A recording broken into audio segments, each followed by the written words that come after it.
one of the other things that I'm going to be really curious about is on April 15th or sometime around in April, does Iowa get engaged with the quarterback?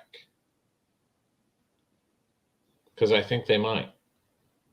That's going to be one of the stories of the spring. Who's the backup? And is there going to be somebody to be brought in that might fit better with Tim Lester and might, fit better with what he does? And can they come in and potentially unseat Cade McNamara?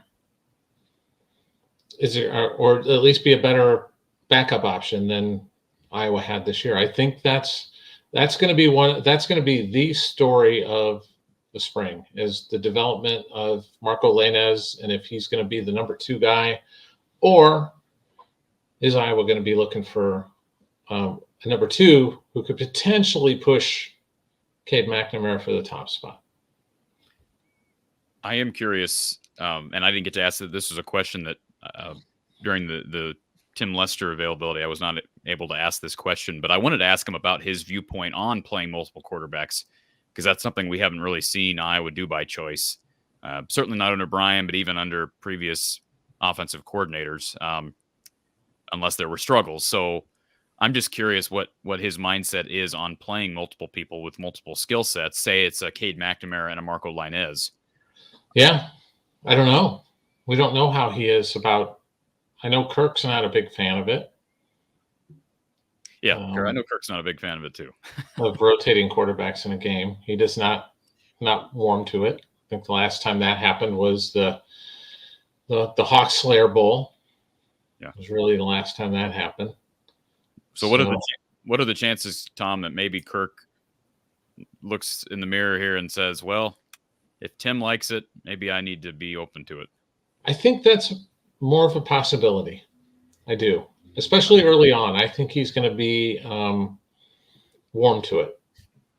I think he'll be warm to it. Hey, guys, I've got to run. I've got to get on a radio show here in about 2 minutes. You're a popular guy, Tom. No. Hey, your appearance check. Your appearance check is in the mail. Well, thanks for having me on, guys. I appreciate it. Tom, thank you so much. We appreciate it. Appreciate you guys. Take care. Have a good night. Bye-bye. Tom Kakert, Hawkeye Report, to join him right there on 3. Why are our tiles not changing?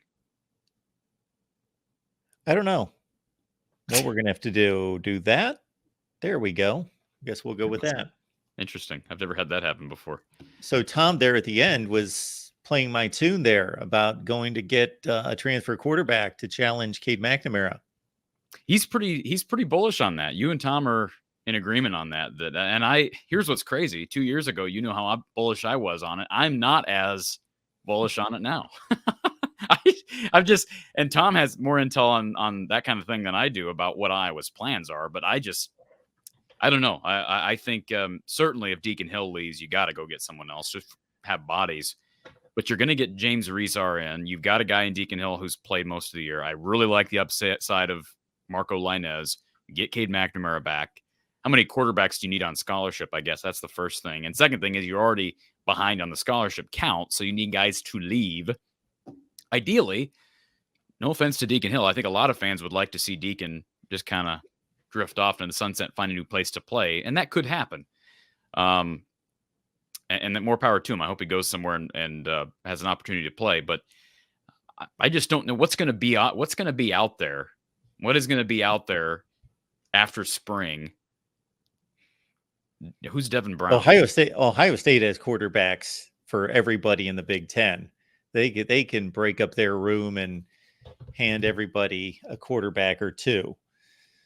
Okay, well, let's bring them in, Mark. Since in the last month, they brought in Will Howard, who will be the favorite to win the job from Kansas State. They've brought in Julian Sayin, who's the number 1 rated quarterback. Arguably, there's a debate between he and Dylan Raiola, who signed at Nebraska. And then you've got Aaron Noland, who's a top 5 quarterback. And then you've got the two guys that were supposed to be the heir apparent, Devin Brown being one of the two.